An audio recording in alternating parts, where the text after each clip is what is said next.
नमस्कार, मैं हूं राजीव ढोंडियाल और आप देख रहे हैं चुनाव आज तक। कर्नाटक में इस साल मई में विधानसभा चुनाव होने हैं। इस चुनावों में जीत के लिए बीजेपी ने पूरा जोर लगा दिया है।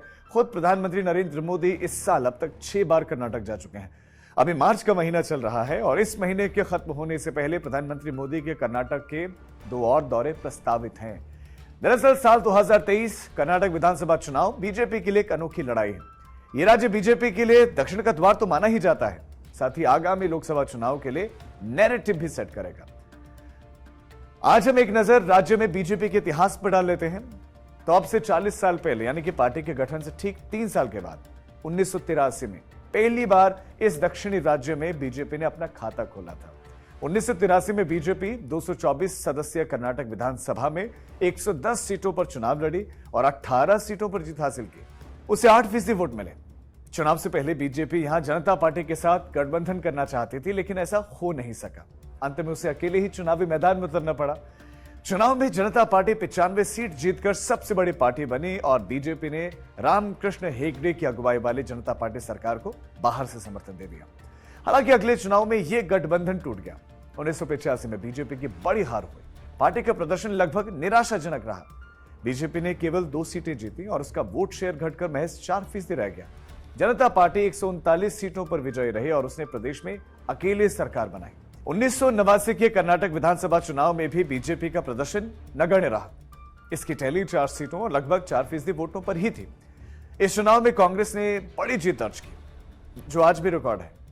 पार्टी ने 178 सीटों पर जीत दर्ज करके सरकार बना ली। हालांकि 1994 में बीजेपी को कर्नाटक की जनता ने दूसरा ब्रेक दिया और इस चुनाव में पार्टी ने पहली बार 40 सीटें जीती।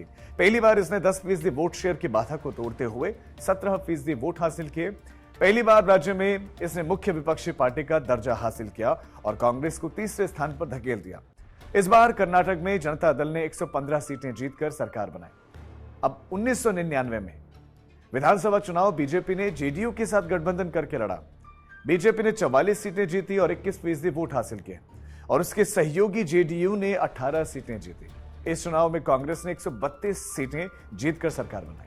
कर्नाटक में 2004 में हुए विधानसभा चुनाव में बीजेपी 79 सीटें जीतकर सबसे बड़ी पार्टी के रूप में उभरी। हालांकि वो सरकार नहीं बना पाई। 65 सीटें जीतने वाली कांग्रेस और 58 सीटें जीतने वाली जेडीएस ने गठबंधन करके सरकार बनाई।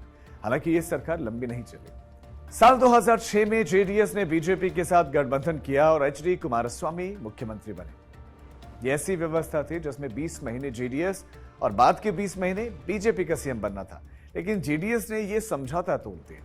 प्रदेश में राष्ट्रपति शासन लग गया और अगले चुनाव की तैयारियां शुरू हो गई। 2008 में कर्नाटक में पहली बार सत्ता में आने के बाद राज्य में बीजेपी का सपना पूरा हो गया।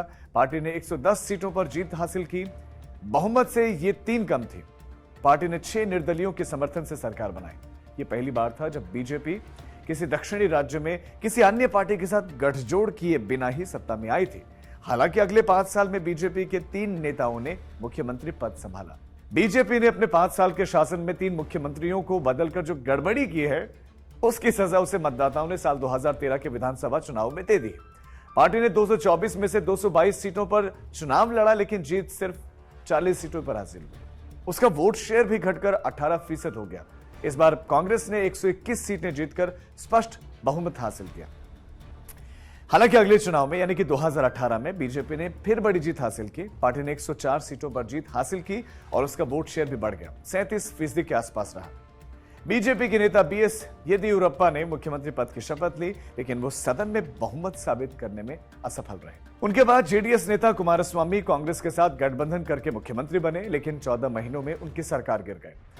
फिर से येदियुरप्पा कर्नाटक की कुर्सी पर काबिज हुए।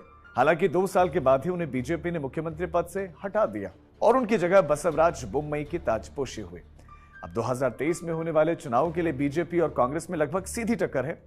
कर्नाटक में बीजेपी की लगातार दूसरी जीत अन्य दक्षिणी राज्यों जैसे आंध्र प्रदेश, तेलंगाना, तमिलनाडु और केरल में पार्टी के आगे बढ़ने की दरवाजे खोल देगी। इसीलिए प्रधानमंत्री नरेंद्र मोदी लगातार कर्नाटक के दौरे पर जा रहे हैं। कर्नाटक चुनाव से जुड़े ऐसे दिलचस्प विश्लेषण के लिए आप देखते रहिए चुनाव आज तक। हमारा चैनल सब्सक्राइब जरूर करें।